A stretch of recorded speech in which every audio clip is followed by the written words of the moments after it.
Hello guys! Hello!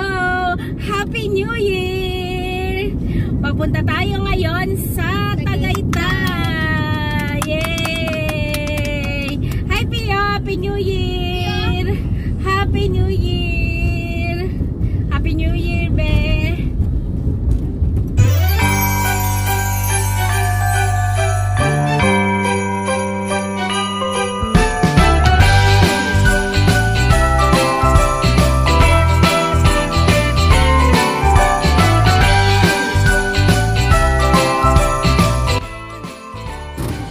Nandito tayo sa Petron. Papagas mo na si Papa Jules. Petron. Ano nga to? San Pedro? Petron San Pedro. San Pedro, Laguna. Oo, tama, San Pedro.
Giniginaw na ako.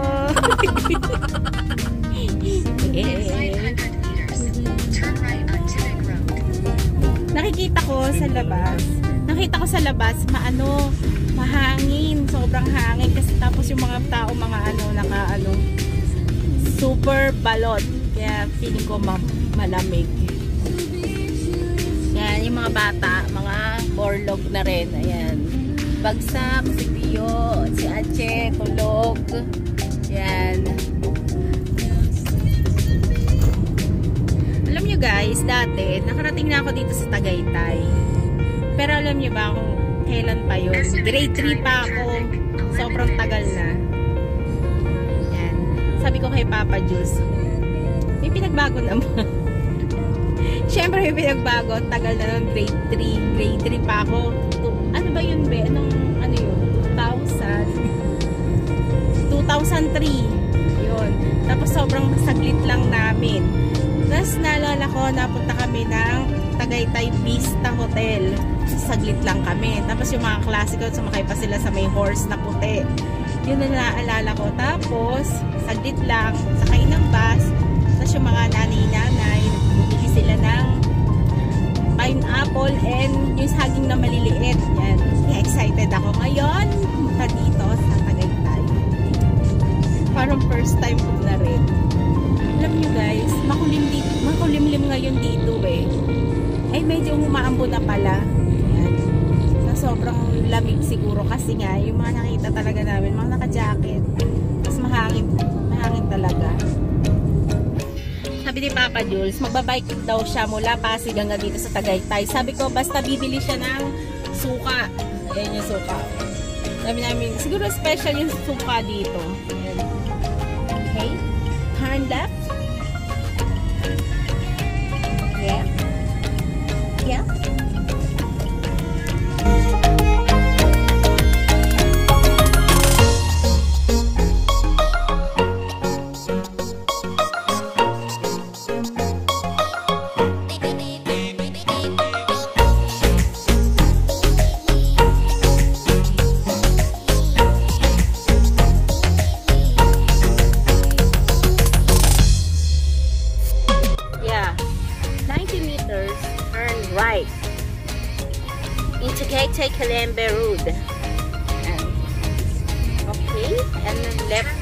right tayo, right?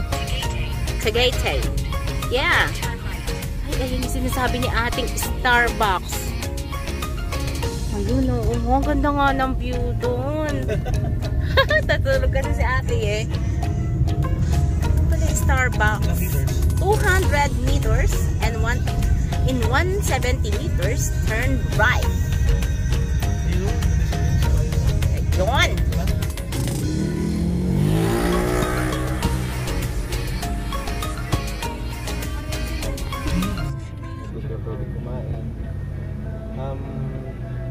Let us not be faced by yung nakikita natin sa news, pati bata, nasa labas, is Tagaytay, picnic room. It's not really talagang napagsasabihan doon sila ng enforcers. Sige sir, papa-refund. Sige po. Kasi kung rebooking, hindi possible pa rin. Sige, gano'n na lang po. Ako po ulit si Mike, duty manager. Tapos sir, I will communicate to you, definitely. Po, regarding sa refund. I understand this, special case po. Sige. Sir Julius, no worries. We will keep in touch with you. Yung number po na reservations, I think nagka-try din makipag-communicate sa inyo. I-find yung mga numbers na tumatawag natin. Madami din nagpunta mga may bata dito nung Christmas time naman. Talaga nag-apologize lang ako. Hindi talaga po. Sabi ko nga po sa kanila, hindi naman po sa kami po ay galing ng Taal Rap, so mahirap mawalan ulit ng trabaho. Opo. Kilabutan pa rin ako nung araw nito, nandito po kami. Sige sir, please save it. This is under our reservations. All communications will be done as well. Pati sir yung ako na mismo sir, mag-i-email sa inyo after the conversation natin within the day para naman ma-process natin. I understand po yung situation. Thank you po. Salamat din po sa pag-intindi at hindi po araw-araw ay ako'y nagpapaliwanag at iniintindi rin po yung side natin. Opo. Maraming Opo, naiintindihan po namin. Sir, kasama ko kayo sa vlog ko, okay lang ba? Para mas okay sa mga nanonood din na hindi talaga ngayon na mag-hotel. Lalo na kung may kasamang mga babies. Oo. Mga bata. Maraming pong salamat talaga sa pag-intindi ko. Okay Process po natin ito sir. Give us a little time but kasi medyo holiday pa. But ipapaprocess ko na po ito. Monday. Let's see kung paano ito process. Okay po. Get in touch na sir. Okay. Salamat po. Thank you. Thank you po sir. Here po. Ayan. Thank you po. Thank you Sir Mike. Road trip. So ayan na nga guys. Hindi po pwede. Guys, napakahigpit talaga. Kasi nga diba, bago na rin sila ng yan, yung mga pagbabago na talagang dapat sundin natin. Ayan, magro-road trip na lang kami. Ganun talaga guys. At naiintindihan din naman namin sila. So yun guys, pupunta na lang tayo sa Picnic Grove. Ayan, malapit lang kasi naman dito yun, saka sa Lumpian. Ayan, try natin. 730 meters. Turn right. Balibaris Road. Ayan guys, miwas kami sa traffic. Ito kami nagdaan.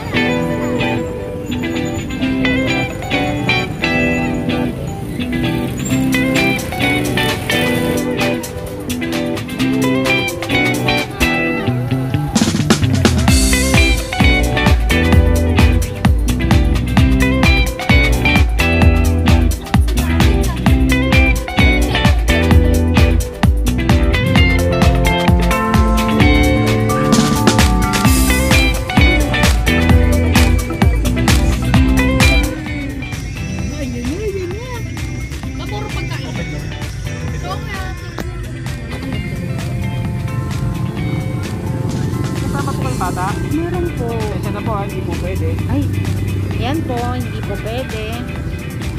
Thank you po. Oo nga, hindi po pwede. Okay lang. Ano tayo kainan? Yan guys, dito pala pwede sa ano ba? Picnic grove. Yeah, hanap na lang tayo ng kainan. Kakain na lang tayo. Ako na pala.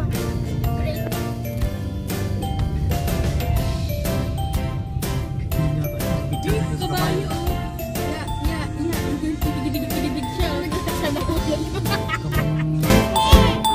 Gusto mo rin yun? Parang sulit anak.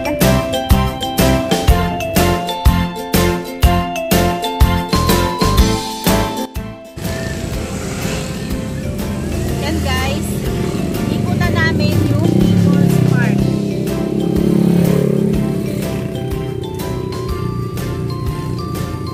Medyo matraffic.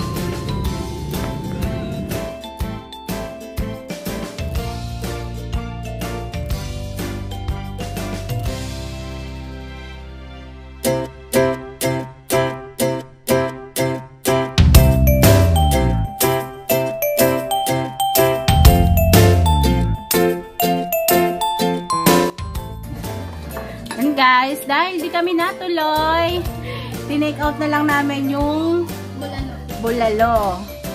Yan. Kami sa bahay. At ang daming sabaw ay binigay. So, yun na nga guys. Nandito na kami sa bahay. Gaya nga kanina na nangyari nga na hindi kami talaga natuloy sa sa pag-check-in namin doon sa Tagaytay. Dapat mag-staycation nga kami. Dahil nga may bagong guidelines ngayon na inilabas ang gobyerno. Ang makakapasok lang, ang makakapag-check-in lang ay 15 pataas. Kaya, ang nangyari kanina, nag-road trip na lang kami and umuwi na lang kami dito sa bahay and bumili na lang kami ng special bulalo para dinner namin ngayong gabi. Shout out kay Mr. Mike. Yan. Sabi niya, kung okay lang na i-rebook na lang daw namin. So, hindi rin naman nila alam kung kailan. Una, magre-rebook daw kami kung okay lang na i-rebook na lang namin. Tulad nga, sinabi na, hindi rin nila masabi kung kailan na okay yung mga bata. Siyempre, kasama namin mga bata. Sana naman na iiwanan nyo. At saka, para naman sa kanila bakasyon na yon. Kaya, okay lang din na i-refund nila. At i-refund naman doon nila kaagad. Wala namang problema kasi sila rin. Hindi nila masabi. Syempre, wala naman nakakapagsabi ngayon na kung kailan ito matatapos. Kaya, okay lang. Hindi naman kami nagalit din sa part na yon na hindi kami pinayagan. Kasi, alam naman nating lahat na talagang delikado nga yung mga panahon na to. Yan nga, sabi nga ni Sir Mike kanina, akala niya siguro magagalit kami kasi marami silang mga marami silang hindi mga tinanggap, marami ding umuwi. Kasi may mga bata, may mga matatanda na 60 pataas, hindi na nila natanggap. Sabi niya, marami daw nagalit, maraming nasisigawan siya. Syempre, hindi rin naman niya gusto yun. Syempre, mas gusto rin nila na marami sa kanila mag-check-in. Pero syempre, sumusunod lang din sila sa guidelines ng gobyerno. Kaysa naman, syempre, magsarado sila. Kaya okay lang po na dito na lang kami sa bahay. Enjoy naman. Tinry lang din naman namin. So, yun. Sana sa susunod, sana gumaling na po ang mundo. At ang wish ko ngayon, yun lang po. Good health and mawala na po yung virus. Kasi marami talagang naapektuhan. Lalo na yung mga naghahanap buhay. So, paano na lang yung mga mawawalan pa ng hanap buhay. So, syempre, mas nakaka-stress, diba? Marami na rin nangyayari na hindi tama. Yun. Kaya guys, Happy New Year! Happy pa rin kasi nga magkakasama pa rin kami and nakapag-road trip kami. Enjoy naman guys, enjoy naman kami and yung mga bata. At least, syempre, alam na namin sa susunod yung mga target namin na pwede namin puntahan kapag okay na. So, sa mga nagpaplano dyan na mag-staycation, ganyan, hindi po talaga pala advisable, hindi po talaga advisable ngayon na mag-staycation ang lumabas pa. So, sa bahay na lang po talaga tayo. Lesson learned. Kaya guys, thank you sa panonood and Happy New Year! Happy New Year sa inyong lahat! God bless!